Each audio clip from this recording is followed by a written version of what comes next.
জীবনে এমন একটা মানুষ ভীষণ প্রয়োজন। রং নেই, ঢং নেই, বাহারি সাজ নেই,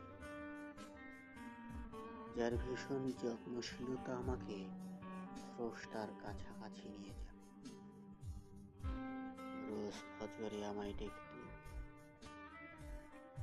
সালাদ কাজা হলে রেগে থাকবে, আর বারংবার তাগিদ দিয়ে বলবে, ধর্মের হেলা করবেন না মশাই, ইনশাআল্লাহ একসাথে জান্নাতে যেতে চাই। এমন কাউকে আমি